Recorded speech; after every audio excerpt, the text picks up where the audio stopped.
As American settlement moved west of the Appalachians in the early 1800s, a growing need arose for transportation to the east. Port cities in the east realized that the key to prosperity lay in tapping into this western trade. The success of the Erie Canal led to a race for each city to secure its own route to the interior. In Maryland, this became the competition between the Chesapeake and Ohio Canal and the Baltimore and Ohio Railroad.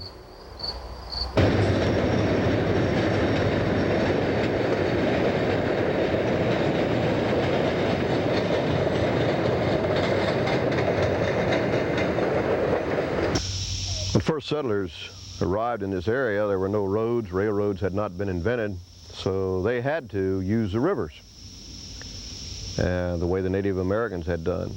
And here in the east, none of the eastern rivers are really navigable, but they had no choice. So for nearly 100 years of the original occupancy of the area, the early settlers tried to make the rivers navigable.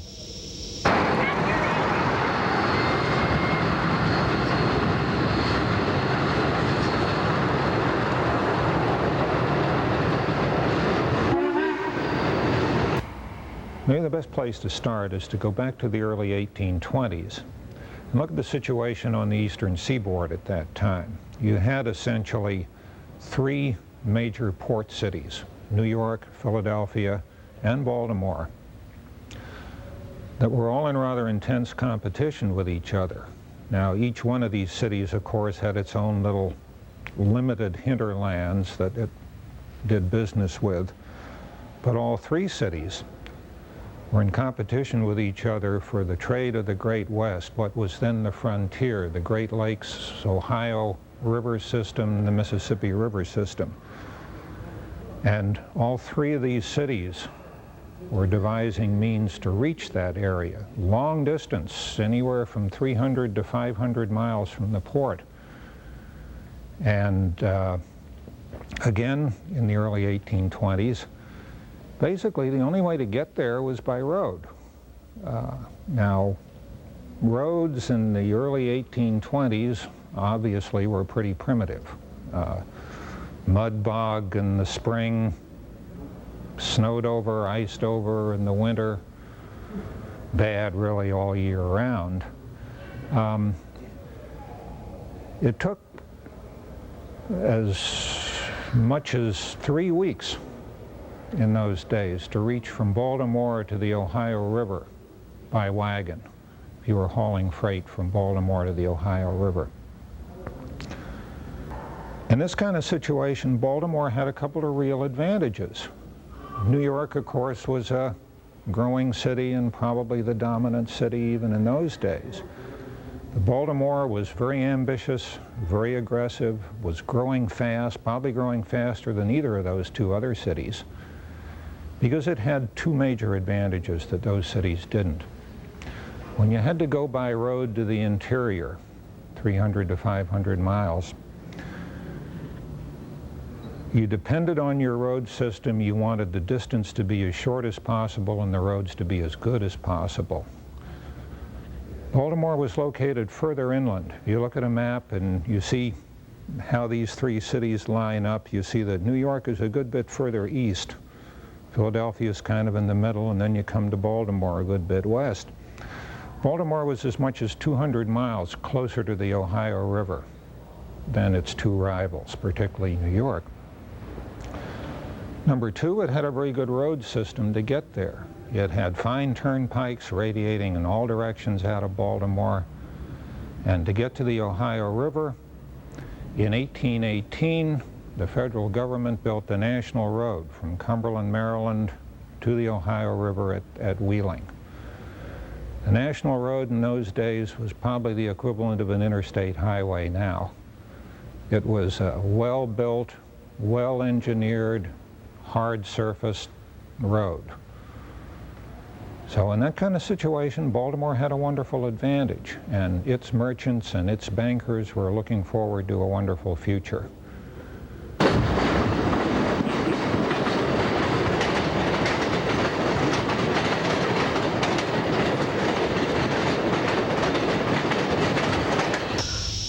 After After maybe 75 years of companies formed to make the rivers navigable, at least in this area, the idea was born to dig artificial waterways where you can control the depth, you control the flow, you control when you go up and down by the means of locks. So the canal era began. Actually, it began late here. The Great Erie Canal opened in 1825. Construction on a canal here in the Potomac Valley did not begin until 1828.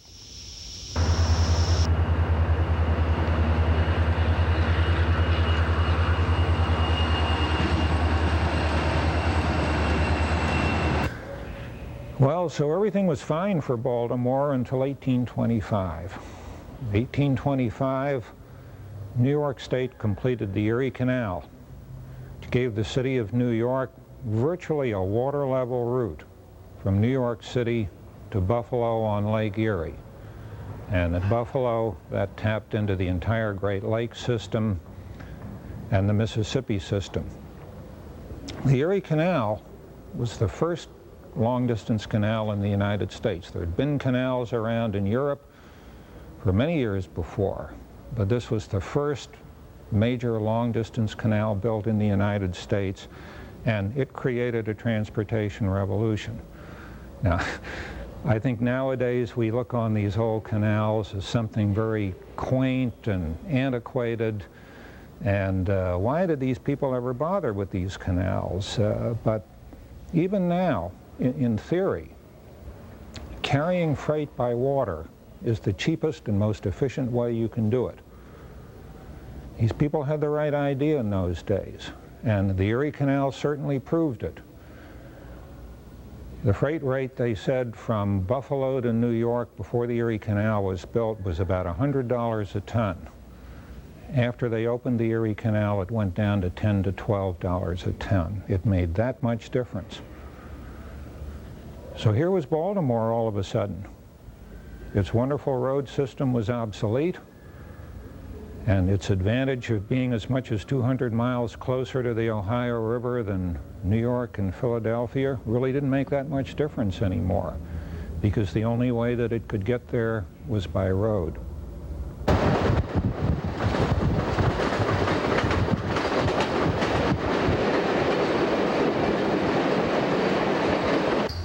The canal lift lock had been used in Europe for centuries. A barge would enter the lock and the lower gates would close behind it. Valves would then be opened, allowing water to fill the lock to the upper level. With the upper gates then open, the barge could continue upstream.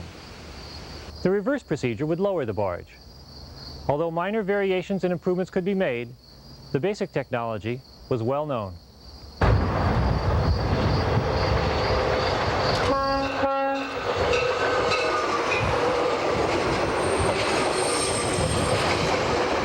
The problem that Baltimore and also Georgetown had was the topography to get west from there was nothing like what New York had on the Erie Canal.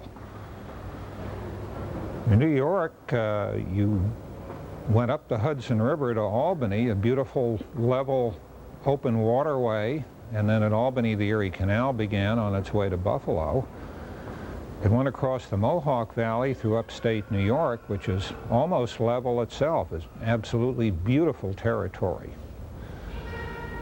Going west from Baltimore and also going west from Georgetown, you started with rough, choppy Piedmont country, and then it got worse. You got to the Blue Ridge Mountains, and then you got to the Alleghenies. And how were you going to build a practical canal over the Alleghenies with a minimum elevation of about 2,600 feet? As a matter of fact, when they did actually plan a canal later on, the section to get over the mountains had to have 246 locks and a 4-mile tunnel at the summit, and even then nobody was sure where they were going to get their water at the summit of the mountain. And so the people in Baltimore very quickly said a canal is not going to work. Well, what else was there? Roads were obsolete and a canal was impractical, if not totally impossible. They're pretty much up against the wall. They didn't know what to do. By a very happy coincidence, The same year the Erie Canal opened in 1825, there was another event over in Great Britain, the opening of the Stockton and Darlington Railway.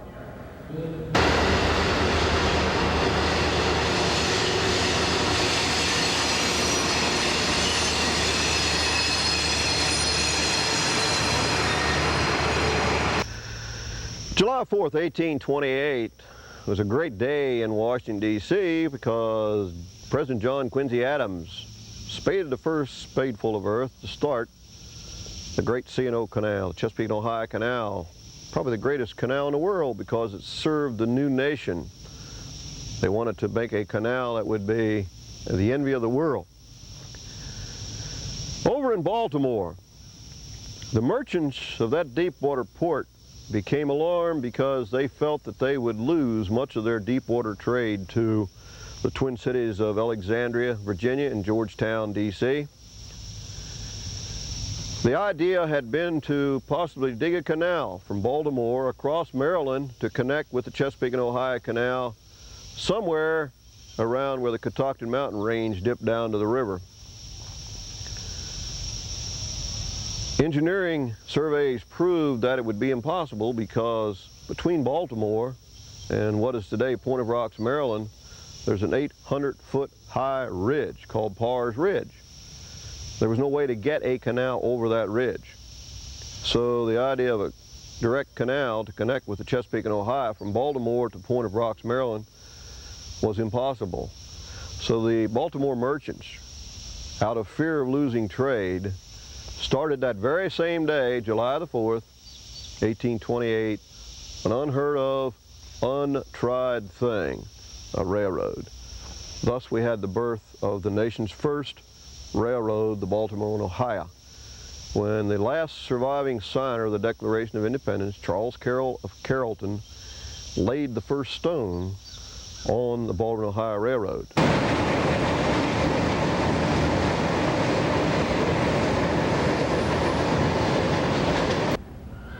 Remember that when the Baltimore and Ohio Railroad was formed in 1827, the longest railroad in the world, and in fact the only common carrier or public railroad in the world, the Stockton and Darlington, was 25 miles long and was really nothing more than a glorified English mine tramway.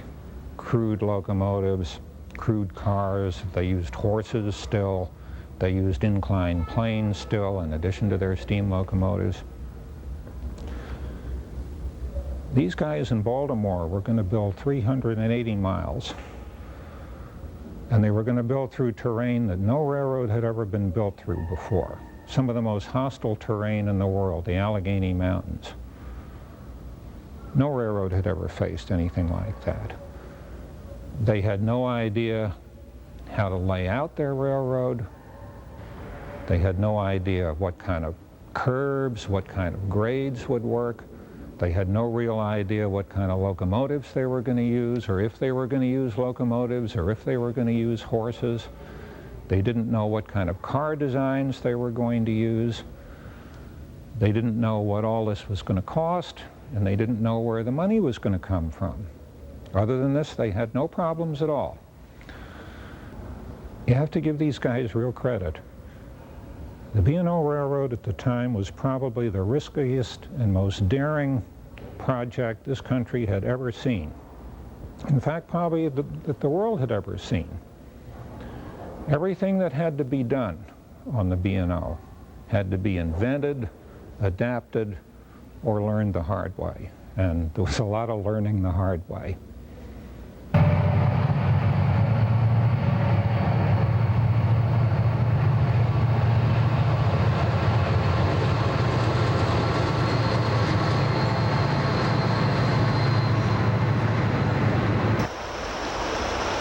One of the first major obstacles the Baltimore and Ohio Railroad had to overcome was Gwynns Falls near Baltimore. They chose to cross it on the massive stone arch bridge you see behind me. This bridge was named the Carrollton Viaduct in honor of Charles Carroll and was typical of early construction on the B&O. Although built to last for centuries, such bridges used up precious time and capital. Over the next 70 years, the railroad was rebuilt to reduce the sharp curves of the original alignment, making much of this expensive construction useless.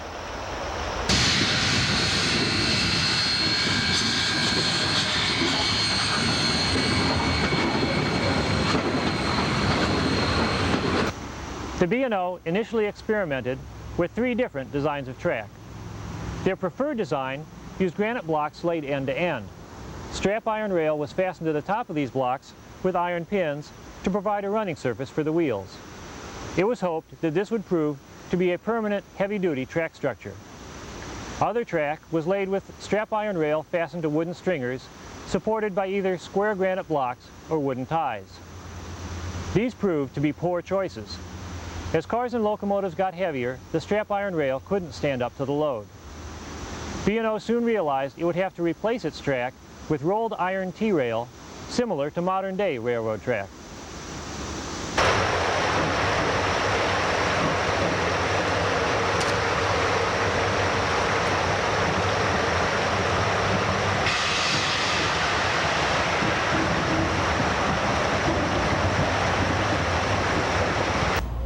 In May of 1830, after less than 2 years of construction, the B&O opened its first 13 miles of track from Baltimore to Ellicott Mills. This was the first regularly scheduled railroad service in the United States. Although still powered by horses, it provided the B&O with one of its first true sources of revenue. This granite depot at Ellicott Mills was completed the following year. It was one of the earliest permanent buildings on the railroad.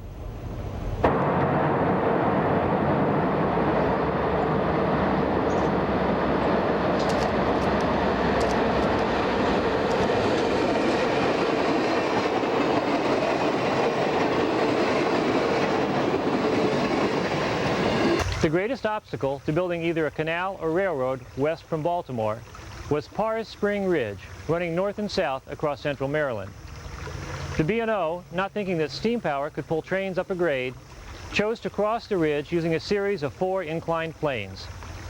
Horses were used initially to pull trains up to the top, with the intention of eventually replacing them with steam-powered winches and cables. This never happened.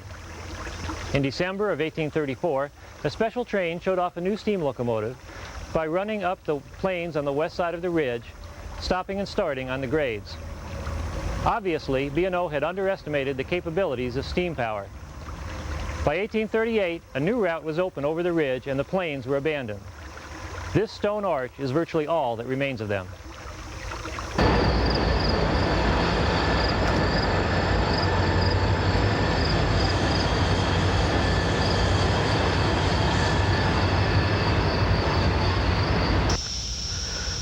First 3 years of construction went very well, and in fact it's estimated that in 1830, the second year of construction, there were over 3,000 workers employed in digging the canal.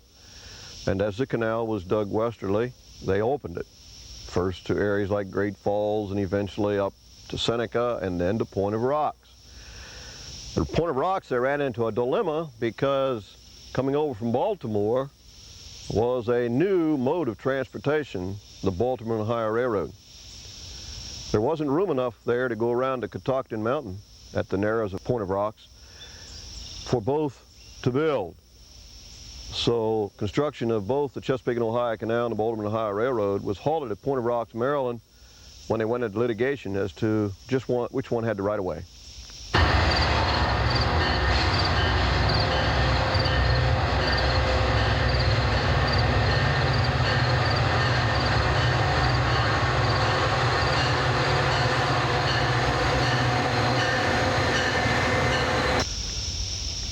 After nearly 2 years of litigation, the judge ruled that the canal company actually had the right of way to the river because it had taken over the rights of the old Potomac company. He also ruled then that the Baltimore Ohio Railroad and the Chesapeake Ohio Canal would be built together from Point of Rocks to Harper's Ferry, a distance of about 12 miles, and they were.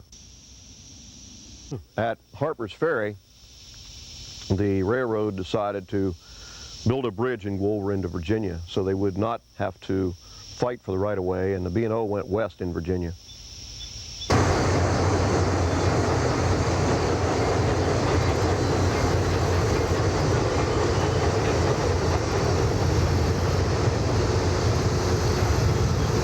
And they reached Cumberland in 1842.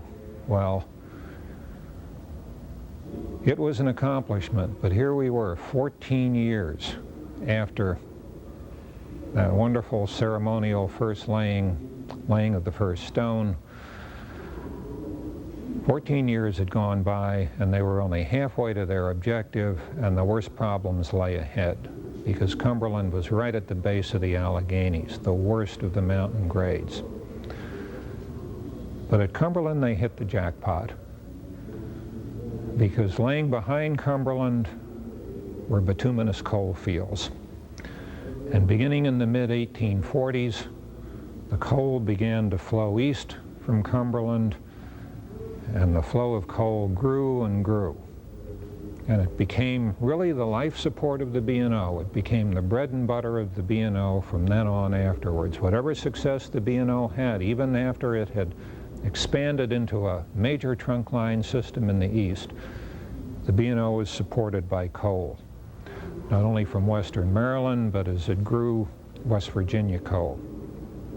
And incidentally, since the B&O got to Cumberland in 1842, they beat the C&O Canal by 8 years. The C&O Canal had problems of its own and a lot more problems. They had financial problems.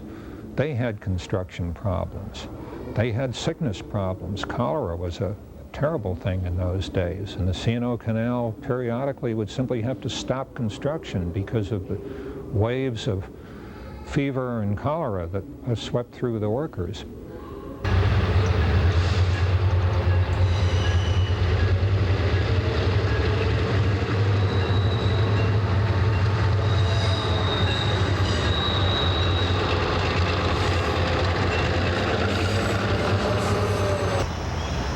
As the railroad began to seriously compete for heavy freight with the canal, the deficiencies of the original construction became obvious.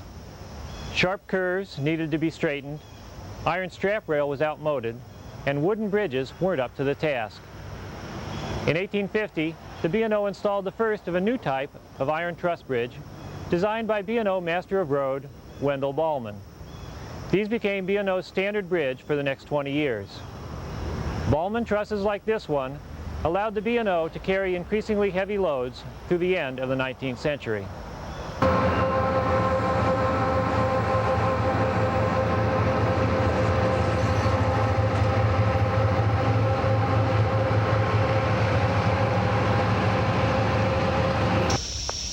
In the mid-1870s, the canal boat captains began to look at all the money that the canal company was making, and they thought they'd like to have a little more of that. So, strikes. And really that was the beginning of the end of the peak of the canal era here in the Potomac Valley. The canal continued to operate, but it never again had the large amount of boats, the 500 that were in use in the early 1870s. Some of the labor problems were worked out, but in 1889, May of that year, a huge flood hit the valley that devastated the canal. Completely wiped it out. Folks here call it the Johnstown flood, but it was not the Johnstown flood. It just so happened that that was the same day of the historic Johnstown flood, May 31st, 1889. The waters here naturally drain east, not west. So that flood hurt the canal so badly that it probably never would have opened up. It went into receivership. The Baltimore Ohio Railroad looked the situation over. They were afraid that a rival railroad would take the canal out of receivership and build a railroad on the towpath. It would parallel the B&O's route west, hurt B&O trade. So the Baltimore, Ohio officials decided that they would take over the canal. They would operate the canal. And not only that, they told the judge that it would make money. So in the early 1890s, the canal reopened under the direction of its arch competitor, the Baltimore Ohio Railroad. They actually operated it then as a separate business through 1924, when again a flood damaged it enough that it never reopened as a transportation waterway. But the Baltimore Ohio Railroad actually held title and operated it through 1938, when the United States government took title to the old canal.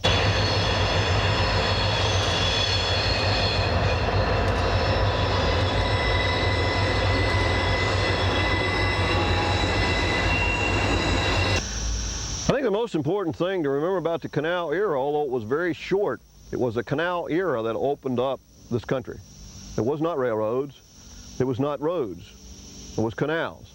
But somehow or the other, canals, because their period was so short, are really forgotten and dropped in our history.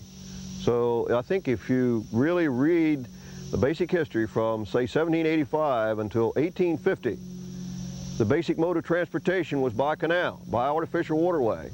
And I think that is what we should remember about canals.